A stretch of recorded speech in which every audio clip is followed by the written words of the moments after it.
Merhabalar, ben Huri. Huri'me Tek Mutfak'ta kanalıma ve mutfağıma hoş geldiniz. İftara 5 dakikaya hazırlayabileceğiniz tatlı tarifi vermek istiyorum. Tarifimize hemen başlayalım. 2,5 kiloluk çikolatam var. Bir kısmını keserek ayırıyorum. Diğer kısmını da hava almayacak şekilde streçleyerek tekrardan paketini alarak bu şekilde muhafaza ediyorum. Evinizde kiloluk çikolata kullanıyorsanız mutlaka bu tatlıyı denemelisiniz. Hem lezzetli hem de pratik oluyor. Evet, kalan çikolatayı hava almayacak şekilde bir sene bu şekilde muhafaza edebilirsiniz.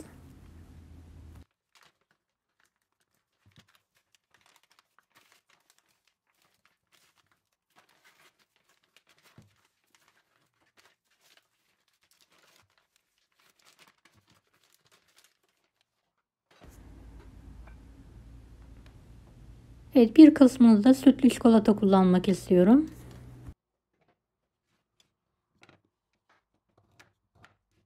Çikolatayı hızlı eritebilmek için bıçak yardımıyla ince ince doğrayalım.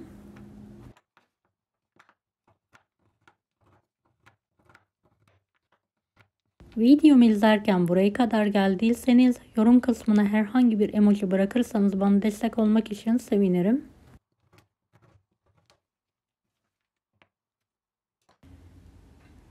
Evet, doğradığım çikolataları geniş bir kasenin içine alıyorum.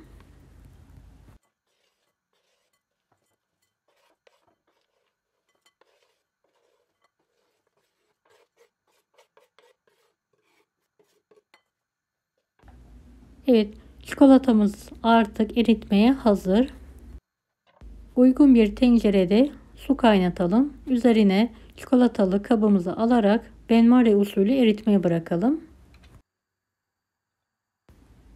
Evet, hurmalarım var. Hurmaların çekirdek kısımlarını çıkartarak aldım. Orta kısmına da ceviz ve fındık koyuyorum. Dilediğiniz malzemeyi kullanabilirsiniz.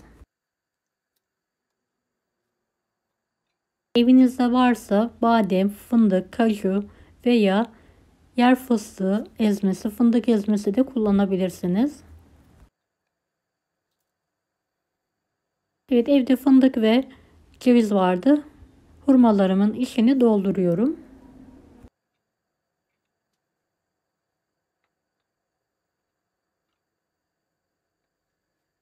Çikolatayı eritirken bir püf noktasına dikkat edelim.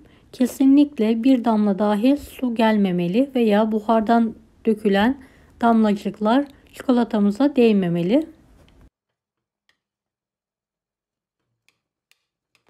Sürekli karıştırarak hızlı bir şekilde çikolatamızı eritelim.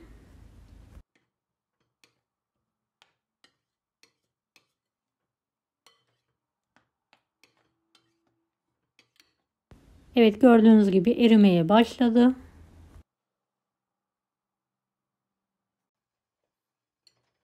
Çikolatam artık akışkan hale geldi. Altını kapatıyorum. Evet, hurmalarımın her tarafına gelecek şekilde çikolata ile bulayarak fırın kağıdının üzerine alıyorum.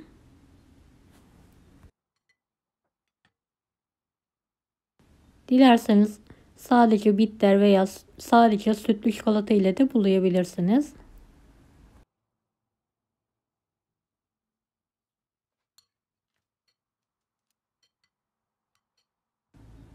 Hurmalarım bitene kadar aynı işleme devam ediyorum.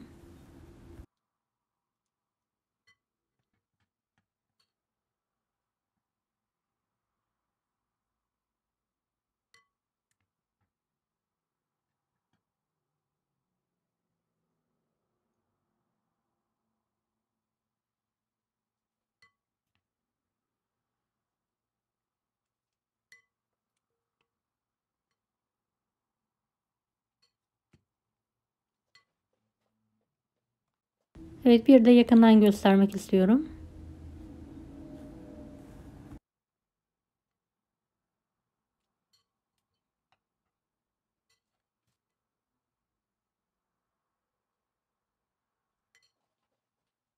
Kalan çikolata ya da ceviz ve kavrulmuş fındıklarımı alıyorum. Bununla da farklı bir atıştırmalık yapalım.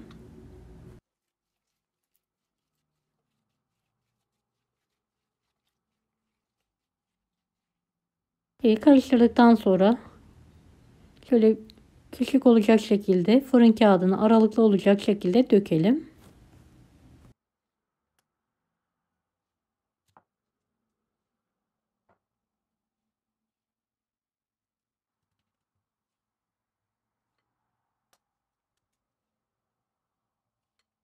Çikolataları hızlı bir şekilde döküyorum.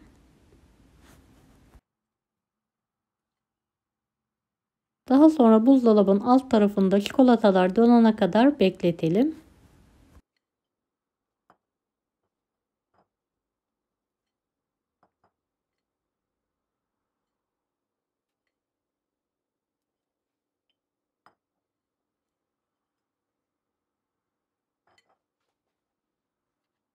Evet, dilerseniz üzerine Antep fıstığı serpebilirsiniz. Ben bir kısmını Antep fıstığı serptim.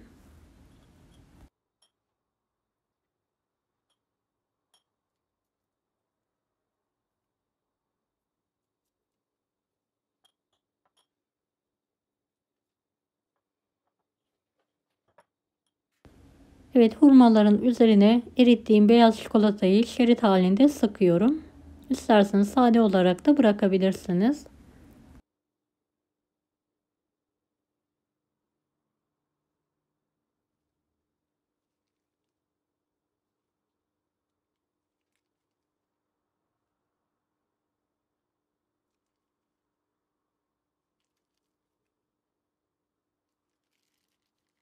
Evet, donduktan sonra yemeğe ve ikrama hazırlayabilirsiniz.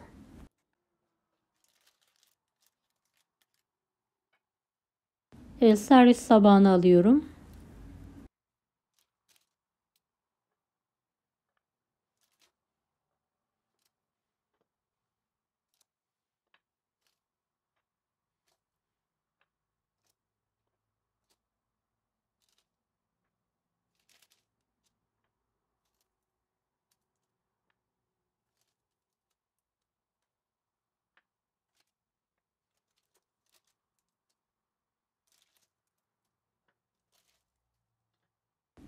Evet, bu şekilde hazırlayarak bayramda sevdiklerinize çikolata niyetine de ikram edebilirsiniz.